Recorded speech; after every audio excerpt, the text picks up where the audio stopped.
அஸ்ஸலாமு அலைக்கும் வரஹ்மத்துல்லாஹி வபரகாத்துஹு. அல்ஹம்துலில்லாஹி ரப்பில் ஆலமீன். அன்பார்ந்த அல்லாஹ்வின் நல்லடியார்களே, உறவினர்களுடன் ஒட்டுறவில்லாமல் வாழக்கூடியவர் ஒரு நிலை, ஒரு நபரினோட நிலை எவ்வாறு இருந்தது என்பதை பற்றி நாம் பார்க்க இருக்கிறோம்.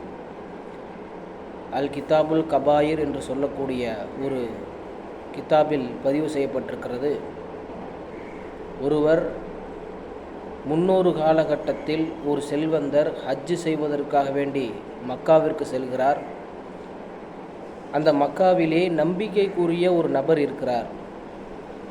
யார் வந்தாலும் அந்த நபரிடம் ஒப்படைச்சி விட்டுட்டு போவாங்க.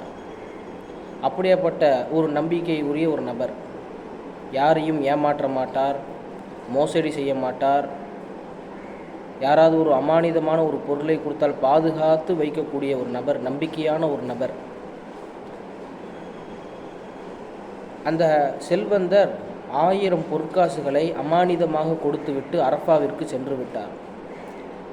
அரஃபாவிற்கு சென்று எல்லாம் அமல்களையும் முடித்துவிட்டு வருகின்ற பொழுது அவர்கள் கொடுக்கப்பட்ட அந்த 1000 பொற்காசுகள் கொடுத்துட்டு போன அந்த மனிதர், நம்பிக்கைக்குரிய அந்த நபர் திடீர்னு மரணித்து விட்டார். இவர்களுக்கு அந்த செய்தி கிடைக்கிறது. இவர் மரணித்து விட்டார் என்ற செய்தி அவர்களுக்கு கிடைத்து விட்டது. உடனே என்ன செஞ்சாங்க அப்படின்னா, தன்னுடைய உற்றார் உறவினர்கிட்ட போய் கேட்குறாங்க, இந்த மாதிரி இந்த நபர்கிட்ட நான் 1000 பொற்காசுகள் நான் கொடுத்துருந்தேன், அது எங்கன்னு சொல்லி கேட்டோனையுமே எங்களுக்கு அதெல்லாம் தெரியாதுன்னு சொல்லி உறவினர்கள் அனைவரும் சொல்லிவிட்டார்கள். இதனை குறித்து அங்கே இருக்கக்கூடிய ஒரு ஆலிமிடம் இந்த சந்தேகத்தை கேட்கிறார்கள்.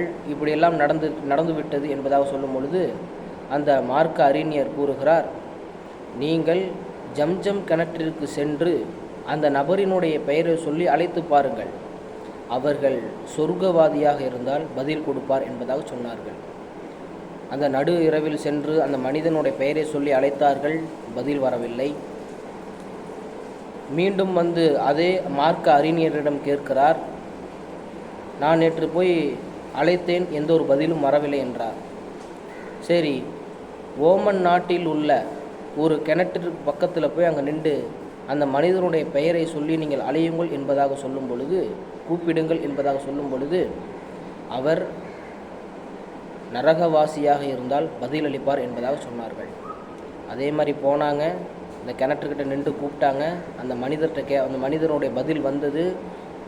அந்த செல்வந்தர் கேட்கிறார், உங்களிடம் நான் கொடுத்த அந்த 1000 பொற்காசுகள் எங்கே என்று கேட்டவுடன், என்னுடைய வீட்டிலே இந்த மூலையிலே நான் பதுக்கி வைத்திருக்கிறேன், அதை நீங்கள் எடுத்து செல்லுங்கள் என்பதாக சொல்லும் பொழுது, உங்களுடைய பணத்தை நான் மோசடி செய்ய மாட்டேன், வீண் செலவுகளெல்லாம் நான் செய்ய மாட்டேன், அப்படி நீங்கள் நம்பி கொடுத்துட்டு போன அந்த பணத்தை நான் ஏமாத்திரலாம் மாட்டேன் என்பதாக சொல்லும் பொழுது, அந்த செல்வந்தர் கேட்கிறார், இவ்வளவு நம்பிக்கைக்குரிய ஒரு நபர், இந்த அமானித பொருளை இவ்வளவு பாதுகாத்து வைத்திருக்கக்கூடிய ஒரு நபர், நீங்கள் நரகத்திற்கு செல்வதற்குண்டான காரணம் என்ன என்பதாக கேட்கப்பட்ட போது அந்த மனிதர் சொன்னார், எனக்கு ஏழை சகோதரர் ஒருவர் இருந்தார், அவருடன் நான் ஒட்டுறவு இல்லாமல் நான் வாழ்ந்து கொண்டிருந்தேன், அதனால்தான் இந்த தண்டனையை நான் அனுபவித்து கொண்டிருக்கிறேன் என்பதாக அந்த மனிதர் சொன்னார் என்பதை கிதாபுல் கபாயிர் என்று சொல்லக்கூடிய இந்த அரபி கிதாபிலே பதிவு செய்யப்பட்டிருக்கிறது.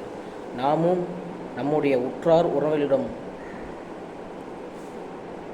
ஒன்றோடு ஒன்று சேர்ந்து வாழ்வதற்குண்டான பாக்கியத்தை எல்லாம் உள்ள இறைவன் உங்களுக்கும் எனக்கும் தந்தருவானாக என்று சொல்லி என்னுடைய உரையை நான் முடித்துக்கொள்கிறேன். அஸ்ஸலாமு அலைக்கும் வரஹ்மத்துல்லாஹி வபரகாத்துஹு.